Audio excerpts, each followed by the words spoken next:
아담과 하와에게는 첫째 아들 가인과 둘째 아들 아벨이 있었어요. 올해는 농사가 아주 잘 되었어. 난 농부. 얘들아, 싸우지 말고. 나는 목동. 가인은 자신이 농사한 곡식을 하나님께 제물로 드렸어요. 아벨도 자신이 키운 양의 첫 새끼를 하나님께 제물로 올려드렸지요. 그런데 하나님은 아벨의 제물만 받으셨어요. 하나님, 제가 열심히 농사진 곡식입니다. 하나님, 저의 첫 새끼 양입니다. 뭐야? 아벨의 제사만 받으시고 내 제사는 안 받으셨잖아? 짜증나. 아벨만 사라지면 내 제사를 받으시려나? 질투가 나는군. 형 왜 그래? 무슨 일이야? 아니야. 아벨이 들에 있을 때였어요. 너만 없으면 에이! 이제 아벨이 없으니 하나님께서 내 제사를 받으시겠지? 아우, 속 시원하구만. 가인아, 너의 동생 아벨은 어디에 있느냐? 제가 어떻게 알겠어요? 제가 동생을 지키는 보디가드입니까? 내가 한 일을 내가 모를 줄 아느냐? 너는 동생을 죽였으니 이제 밭을 갈아도 곡식을 얻지 못할 것이며 평생 도망 다니는 자가 될 것이다. 하나님, 제가 가는 곳마다 동생을 죽인 형이라며 사람들이 저를 죽이려 할 것입니다. 가인을 죽이는 자는 벌을 7배나 받게 하리라. 가인은 하나님께 벌을 받아 살던 곳을 떠나게 되었답니다.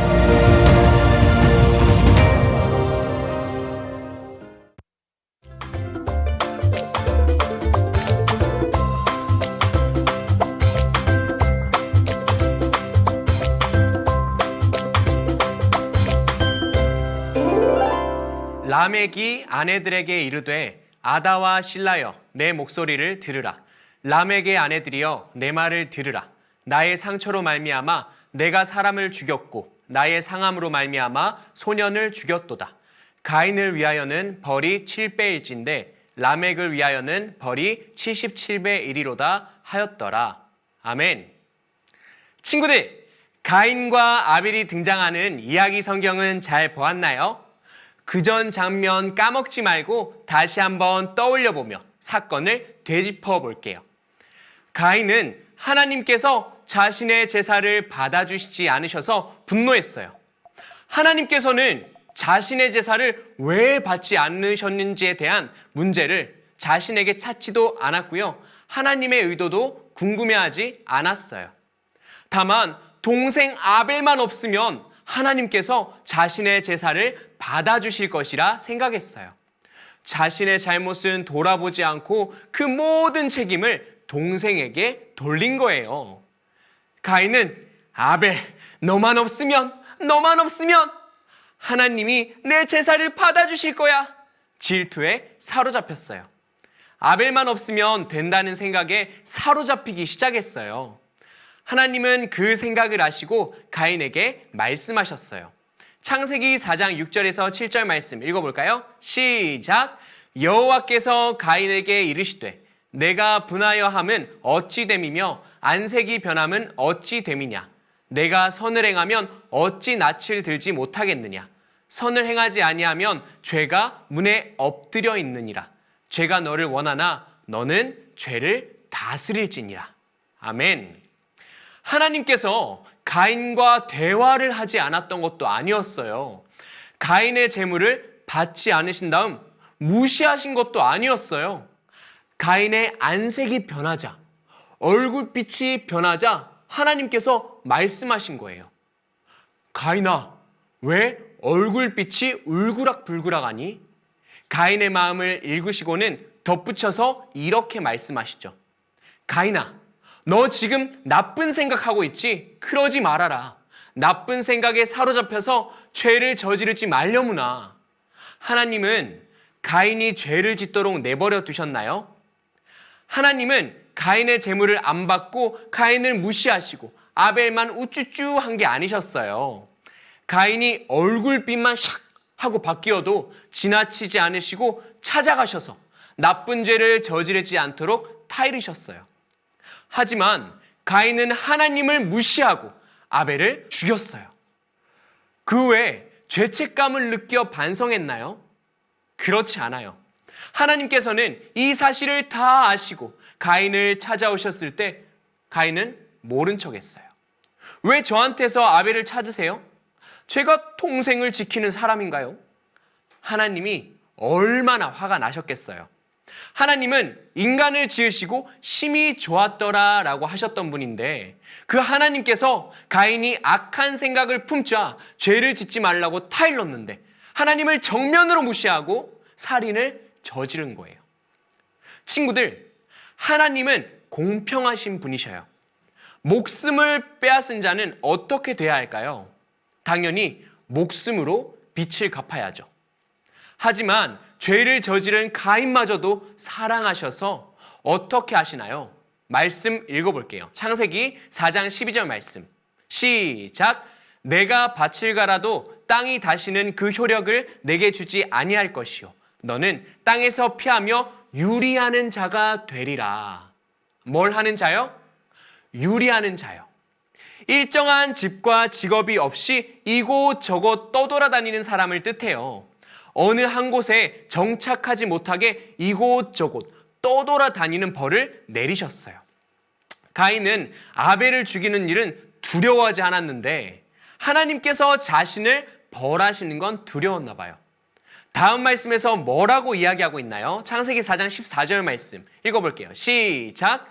주께서 오늘 이 지면에서 나를 쫓아내시온즉 내가 주의 낯을 배웁지 못하리니 내가 땅에서 피하여 유리하는 자가 될지라 무릇 나를 만나는 자마다 나를 죽이겠나이다.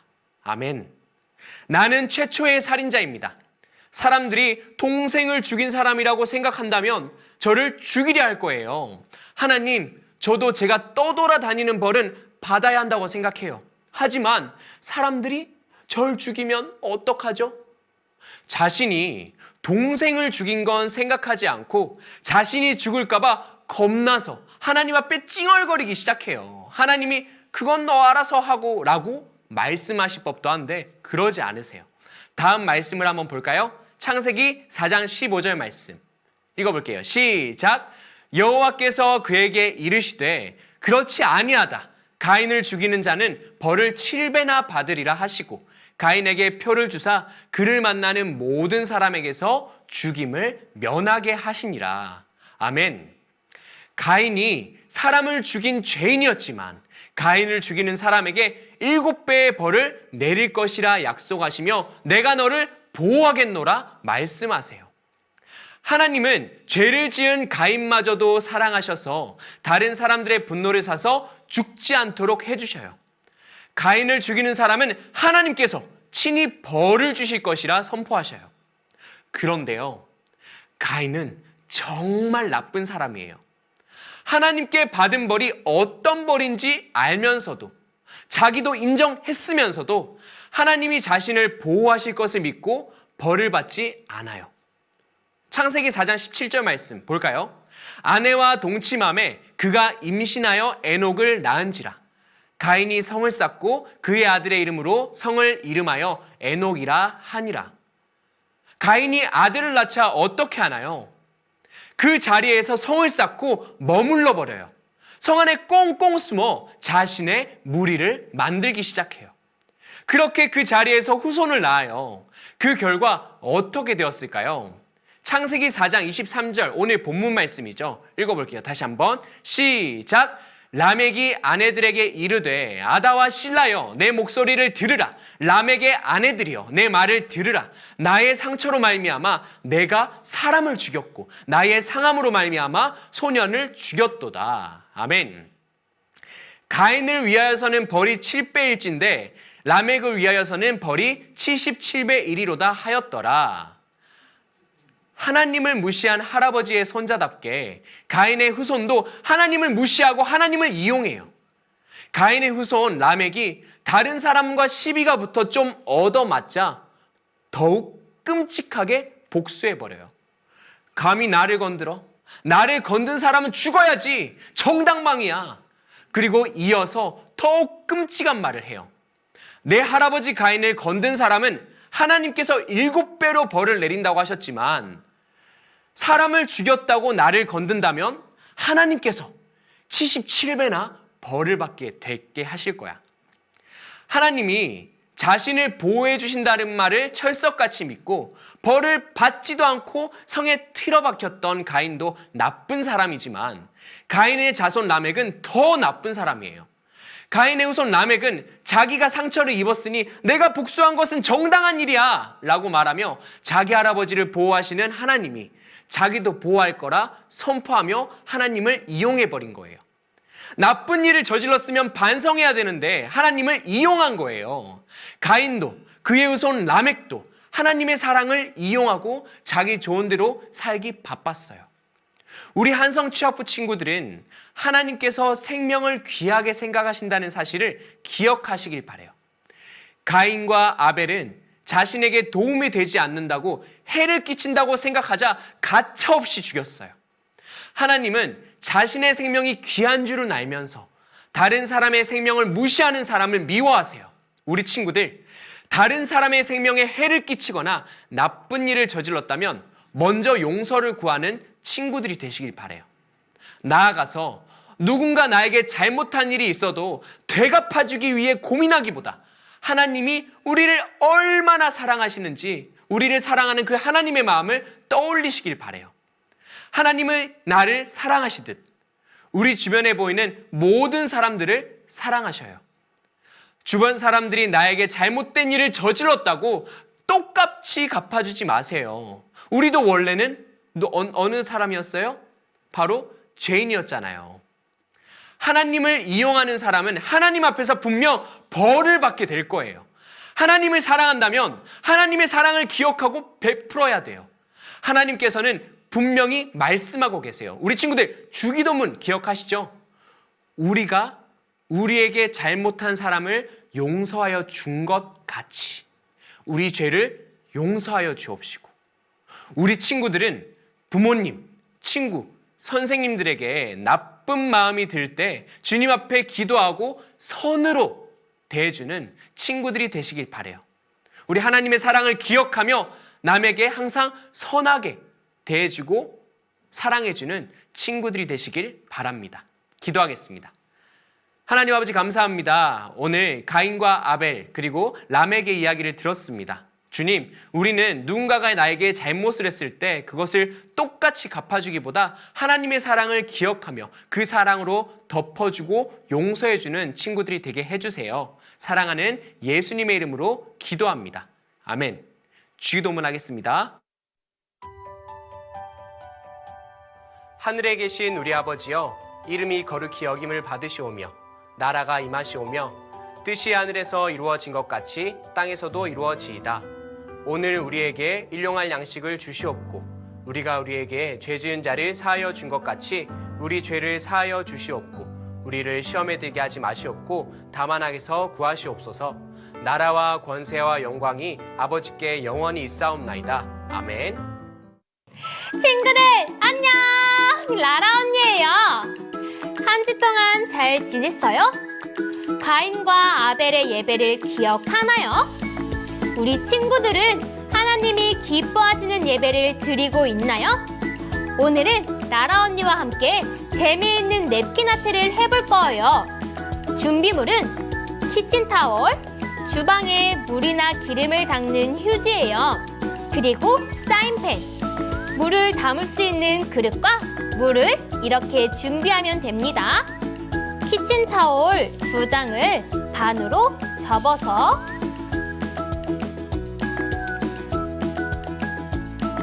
먼저 첫 번째 장에는 검적 사인펜으로 양을 그려볼까요? 혼자 못 그리는 친구는 방콕무쌍 나라북에 있는 양을 따라 그려보세요. 양을 그려볼게요.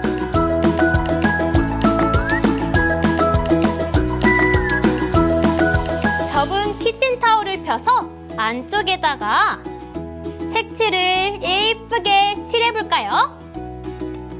자, 빨강색으로 양을 색칠해줘요. 쓱쓱쓱쓱. 색상 패드로 이쁘게 색칠한 것을 다시 접어볼까요? 그리고 다른 한 장 키친타올에는 옥수수를 그려볼게요. 검정색 사인펜으로 옥수수를 자, 이쁘게 그려볼게요. 자, 이제 되었어요. 우리 친구들 기억하나요? 아벨의 제사는 무엇을 드렸죠? 맞아요. 첫 새끼양을 드렸죠. 가인의 제사는요? 이렇게 곡물을 드렸어요. 하나님은 누구의 제사를 받으셨죠? 자, 두 개를 동시에 물에 담가 보겠습니다.